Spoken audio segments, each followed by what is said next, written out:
Je cherchais un vélo sur Craigslist. J'en avais besoin pour mon trajet quotidien au travail. Mon vieux vélo était usé, et je voulais quelque chose de fiable. Un soir, je trouvai une annonce qui attira mon attention. C'était pour un vélo qui semblait neuf à un prix très bas. Les photos montraient un vélo brillant, presque inutilisé. Cela semblait trop beau pour être vrai, mais je ne pouvais pas résister à l'envie de le vérifier. J'ai contacté le vendeur par email sur Craigslist. Il répondit rapidement et me donna une adresse où nous pourrions nous rencontrer. L'adresse était celle d'une vieille zone industrielle en ville. Cela me sembla un peu étrange, mais je pensais peut-être qu'il travaillait dans l'une des usines là-bas. Nous avons convenu de nous retrouver le lendemain soir. Le jour suivant, je finis le travail et me rendis à l'adresse. La zone était déserte. Les usines semblaient abandonnées, avec des fenêtres brisées et du métal rouillé partout. Je me sentais mal à l'aise mais décidai tout de même de continuer. Je garai ma voiture et marchai jusqu'à l'adresse que le vendeur m'avait donnée. C'était une vieille usine délabrée avec une grande porte en métal. Il n'y avait pas de lumière autour, et le soleil commençait à se coucher, projetant de longues ombres qui rendaient tout encore plus sinistre. Je vérifiai mon téléphone pour des messages du vendeur. Il m'avait texté qu'il était à l'intérieur de l'usine et que je pouvais entrer. Hésitant un moment, je pris une grande respiration et poussai la lourde porte. Elle craqua bruyamment, résonnant dans le bâtiment vide. À l'intérieur, il faisait sombre et moisi. L'air était lourd avec l'odeur de poussière et de rouille. Je voyais à peine quelque chose, alors j'utilisai la lampe de poche de mon téléphone pour éclairer le chemin. « Bonjour » appelai-je, ma voix résonnant dans l'immensité de l'espace. Aucune réponse. Je fis quelques pas plus loin, mais pas résonnant sur le sol en béton. Juste au moment où j'étais sur le point de faire demi-tour, je vis une silhouette émerger des ombres. C'était un homme, probablement dans la trentaine, portant un hoodie et des jeans. Il avait le vélo avec lui. « Bonjour, je suis ici pour le vélo », dis-je, essayant de paraître confiant malgré ma peur croissante. « Oui, il est juste ici », répondit-il, sa voix rugueuse. « Approche et vérifie-le. » Je m'approchai et regardai le vélo. Il était exactement comme sur les photos, brillant et neuf. Je n'en croyais pas ma chance. Je tendis la main pour sortir l'argent lorsque soudain je ressentis une douleur vive dans le côté. L'homme avait sorti un couteau. « Donne-moi ton portefeuille et ton téléphone », exigea-t-il, ses yeux froids et durs. Je restai figé un moment, puis je lui tendis mon portefeuille et mon téléphone, mes mains tremblantes. Il les prit et me poussa au sol. Je tombai durement, le souffle coupé. « Ne bouge pas », prévint-il avant de disparaître dans les ombres avec mes affaires. Je restai là quelques minutes, essayant de reprendre mon souffle et de rassembler mes pensées. Mon côté me faisait mal là où il m'avait frappé, mais j'étais plus choqué qu'autre chose. Je n'arrivais pas à croire ce qui venait de se passer. Lentement, je me levai et sortis de l'usine. Le ciel était sombre maintenant, et les lampadaires projetaient une lueur sinistre sur les rues désertes. Je retournai vers ma voiture, mon esprit tourbillonnant. Je devais appeler la police, mais mon téléphone était parti. Je me souvenais avoir vu un téléphone public près de l'entrée de la zone industrielle, alors je me dirigeai vers cet endroit. Arrivé au téléphone public, je me débrouillai avec la monnaie dans ma poche et composai le 911. L'opératrice répondit, et j'expliquai rapidement ce qui s'était passé. Elle me demanda de rester sur place et me dit que des policiers étaient en route. Je raccrochai et attendis, mon cœur battant toujours la chamade. Après ce qui sembla une éternité, je vis les lumières clignotantes d'une voiture de police arriver. 2 agents sortirent et s'approchèrent de moi. Je leur expliquai tout, depuis la découverte de l'annonce sur Craigslist jusqu'à la rencontre avec l'homme dans l'usine. Ils écoutèrent attentivement puis me demandèrent de leur montrer l'endroit où cela s'était passé. Nous retournâmes à l'usine, et je leur indiquai l'endroit où l'homme m'avait volé. Les agents fouillèrent la zone et trouvèrent certains de mes biens éparpillés sur le sol. Ils trouvèrent aussi le vélo caché derrière de vieilles machines. L'un des agents resta avec moi pendant que l'autre appelait des renforts. En quelques minutes, d'autres voitures de police arrivèrent, et ils commencèrent à fouiller tout le bâtiment. Après un moment, ils trouvèrent l'homme caché dans une des pièces arrière. Il avait encore mon portefeuille et mon téléphone. Ils l'arrêtèrent et l'emmenèrent. Plus tard, au poste de police, je fis ma déclaration. Les agents me dirent que l'homme était un criminel connu avec un passé de vol et d'agression. J'étais soulagé qu'il ait été attrapé et que je sois en sécurité. La police me félicita pour mon calme et ma coopération. Ils me rendirent mon portefeuille et mon téléphone, et je quittais le poste avec un mélange d'émotions. J'étais reconnaissante d'aller bien mais aussi secouée par l'expérience. J'avais appris une leçon précieuse sur les risques de rencontrer des inconnus pour des transactions en ligne. Dorénavant, je serai beaucoup plus prudente. En juillet 2020, la chaleur estivale était écrasante et les journées semblaient interminables. Mon petit terrier marron, Max, avec une tache blanche sur la poitrine, avait disparu. Il était mon plus fidèle compagnon, et sa disparition soudaine m'a laissé le cœur brisé. J'ai fouillé le quartier, les parcs locaux et même les villes voisines. J'ai affiché des avis et demandé à tout le monde que je croisais. Mais Max était introuvable. Les jours se sont transformés en semaines, et l'espoir commençait à s'effriter. Un soir, dans mon désespoir, j'ai décidé de consulter Craigslist. Mon cœur a sauté de joie lorsque j'ai vu une nouvelle annonce.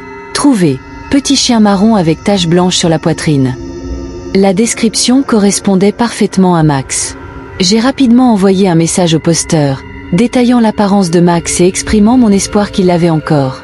Une réponse est venue presque immédiatement. « Oui, j'ai votre chien. Rencontrez-moi demain à 18 h au Pinewood Trail. » Pinewood Trail était une zone isolée à la périphérie de la ville, connue pour ses bois denses et ses sentiers tranquilles. C'était à environ 30 minutes en voiture de chez moi.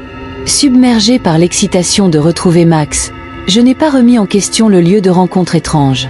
Le lendemain, alors que le soleil commençait à se coucher, j'ai conduit jusqu'à Pinewood Trail. Le parking était vide et l'entrée du sentier déserte. Alors que j'attendais, la lumière s'éteignait et le silence des bois devenait de plus en plus prononcé. À 18h15, il n'y avait toujours aucun signe du posteur ni de Max. Mon malaise grandissait jusqu'à ce qu'un homme émerge du sentier. Il était grand, avec une barbe hirsute et un sweat à capuche sombre. Il s'approcha de moi lentement, ses mouvements délibérés. Mon cœur battait la chamade avec un mélange d'espoir et de peur. « Êtes-vous ici pour le chien ?» demanda-t-il, sa voix basse et rugueuse. « Oui, vous l'avez ?» répondis-je, essayant de garder ma voix calme. « Il est un peu plus loin sur le sentier. »« Suivez-moi, » dit-il, se retournant vers les bois. Quelque chose dans la situation semblait étrange. Pourquoi emporterait-il Max si loin dans les bois? Malgré mes réticences, je le suivis. Au fur et à mesure que nous marchions, les arbres devenaient plus denses et la lumière déclinante n'atteignait à peine le sol. L'homme s'arrêta et me pressa de continuer, mais ses yeux reflétaient une intensité inquiétante. Je jetai un coup d'œil autour de moi, réalisant à quel point nous étions isolés. Une pensée glaciale me traversa l'esprit. Je me rappelais un article de presse sur un attaquant en série qui utilisait des annonces fausses pour attirer ses victimes dans des endroits isolés. Mon cœur se mit à battre la chamade alors que je mettais tout ensemble. Je devais m'échapper. Je forçai un sourire et lui dis que j'avais besoin de récupérer quelque chose dans ma voiture. Son impatience était palpable alors qu'il me pressait de me dépêcher. Dès qu'il fut hors de vue, je courus jusqu'au parking, essoufflé et terrifié. Le bruit de pas derrière moi devenait de plus en plus fort. Je paniquai en cherchant mes clés, réussissant enfin à déverrouiller la voiture et à sauter à l'intérieur, en fermant et en verrouillant la porte. L'homme apparut, le visage déformé par la rage, frappant la vitre et criant pour que je sorte. Je démarrai la voiture et quittai rapidement le parking, mon cœur battant la chamade jusqu'à ce que je sois de retour en ville, entouré de gens et de lampadaires. Plus tard dans la nuit, un agent de police m'appela pour m'informer que l'homme était un attaquant en série connu qui utilisait des annonces fausses pour attirer les victimes. J'avais eu de la chance d'échapper indemne. Bien que je n'ai jamais revu Max, j'espérais qu'il avait trouvé une personne bienveillante qui l'avait pris en charge. L'expérience m'a profondément secouée et m'a rendue beaucoup plus prudente. Max me manquait énormément, mais j'étais reconnaissante d'être en sécurité. Depuis ce jour, j'ai averti les autres des dangers de rencontrer des inconnus dans des endroits isolés. Le souvenir de cette soirée est resté comme un rappel constant de faire confiance à mes instincts et de rester vigilante. Max avait peut-être disparu, mais j'avais trouvé une nouvelle conscience qui m'a protégée dans les jours à venir. Il y a quelques semaines, je cherchais un ordinateur portable d'occasion. Le mien était lent, et j'avais besoin d'un nouveau pour le travail. N'ayant pas beaucoup d'argent, j'ai décidé de consulter Craigslist. Après quelques recherches, j'ai trouvé un ordinateur portable qui semblait parfait. Il était à un bon prix et semblait presque neuf sur les photos. J'ai contacté le vendeur et convenu de nous rencontrer dans un lieu public pour le vérifier. Nous avons décidé de nous retrouver dans un café l'après-midi. C'était un endroit sûr avec beaucoup de monde autour. À mon arrivée, j'ai vu le vendeur attendre dehors. C'était un homme grand, vêtu décontracté en jean et veste noire. Il a souri et m'a salué en me voyant. « Vous êtes là pour l'ordinateur portable ?» demanda-t-il. « Oui, c'est moi, répondis-je. »« Super, dit-il. Il est dans ma voiture. » Je me suis garé juste là. Il désigna une voiture garée au bout du parking. J'étais un peu mal à l'aise à l'idée de me rendre à sa voiture, mais il semblait assez amical. Je le suivis en gardant une certaine distance. En arrivant à sa voiture, il déverrouilla la portière et sortit l'ordinateur portable. Il ressemblait exactement aux photos, peut-être même mieux. « Vous voulez le vérifier ?» demanda-t-il. « Il fait un peu sombre ici. Nous pouvons nous installer dans ma voiture où la lumière est meilleure. » J'hésitai un instant. S'asseoir dans la voiture d'un inconnu ne me semblait pas être une bonne idée, mais je voulais vérifier l'ordinateur de manière approfondie. Je jetai un coup d'œil autour de moi. Il y avait encore quelques personnes dans le parking. Cela semblait assez sûr. « D'accord, juste une minute, » dis-je. Je montai sur le siège passager, et il s'assit au volant. Il me tendit l'ordinateur portable, et je commençai à l'examiner. L'écran était clair, le clavier était propre, et tout semblait en ordre. J'étais sur le point de l'allumer lorsque j'entendis le clic des portes de la voiture se verrouillant. Mon cœur fit un bond. « Que se passe-t-il » demandai-je, essayant de rester calme. Il sourit, mais ce n'était plus un sourire amical. Il était froid et sinistre. « J'ai besoin de votre aide pour quelque chose, » dit-il. « Vous voyez, je fais ce genre de transaction tout le temps, mais parfois les acheteurs ne paient pas. Je dois m'assurer que vous comprenez à quel point je suis sérieux. » Je sentis la panique monter dans ma poitrine. C'était grave. Je regardai la poignée de la porte, mais il n'y avait pas moyen de la déverrouiller de l'intérieur. « Écoutez, je voulais juste acheter un ordinateur portable, » dis-je, essayant de garder ma voix stable. « Oh, vous aurez votre ordinateur, » dit-il. « Mais d'abord, j'ai besoin que vous fassiez quelque chose pour moi. » Il plongea la main dans sa veste et en sortit un petit appareil noir. Cela ressemblait à une télécommande. « Vous voyez ça ?» dit-il en le tenant en l'air. « C'est un traceur. Je vais vous le mettre. Si vous essayez d'aller à la police ou de faire quelque chose de stupide, je saurai exactement où vous êtes. » J'étais terrifié. Mon esprit tournait à toute vitesse, essayant de trouver une issue. Puis je me souvins de mon téléphone dans ma poche. Si je pouvais envoyer un message rapide à quelqu'un, peut-être pourrais-je obtenir de l'aide. « D'accord, » dis-je, essayant de paraître coopérative. « Je ferai ce que vous voulez. Dites-moi juste ce que je dois faire. » Il sembla satisfait de ma réponse et commença à expliquer son plan. Pendant qu'il parlait, je tendis lentement la main vers mon téléphone.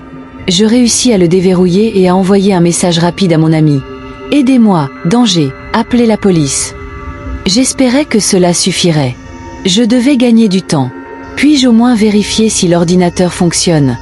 Demandai-je. Je dois m'assurer qu'il n'est pas cassé. Il me regarda un instant, puis hocha la tête. Très bien, mais pas de tour de passe-passe.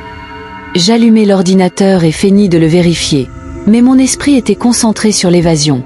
J'avais besoin d'une distraction. Puis une idée me vint. « Et, il y a quelque chose qui ne va pas avec l'écran », dis-je en désignant un endroit au hasard. « On dirait une fissure. » Il se pencha pour regarder, et à ce moment-là, je frappai l'ordinateur portable contre sa tête de toutes mes forces. Le choc le stupéfia, et je profitai de l'occasion pour déverrouiller la porte et sortir en courant de la voiture. Je courus aussi vite que possible, criant à l'aide. Quelques personnes dans le parking me virent et accoururent. J'expliquai ce qui s'était passé, et elles appelèrent la police. La police arriva rapidement. Ils trouvèrent l'homme toujours dans sa voiture, se tenant la tête à l'endroit où je l'avais frappé. Ils l'arrêtèrent et l'emmenèrent. Plus tard au poste de police, je fis ma déclaration. Les agents me dirent que l'homme avait été impliqué dans des crimes similaires auparavant. Il attirait les gens avec des offres fausses et les piégeait dans sa voiture. J'étais secoué mais soulagé d'avoir réussi à m'échapper. La police me félicita pour ma réactivité rapide et me dit que mon message avait aidé à une réponse rapide. J'ai appris une leçon précieuse ce jour-là. Aucun accord ne vaut le risque pour votre sécurité. Dorénavant, je serai beaucoup plus prudente avec les transactions en ligne. En quittant le poste de police, je ne pouvais m'empêcher d'être reconnaissante. Les choses auraient pu se terminer bien pire, mais j'étais en sécurité, et c'était tout ce qui comptait.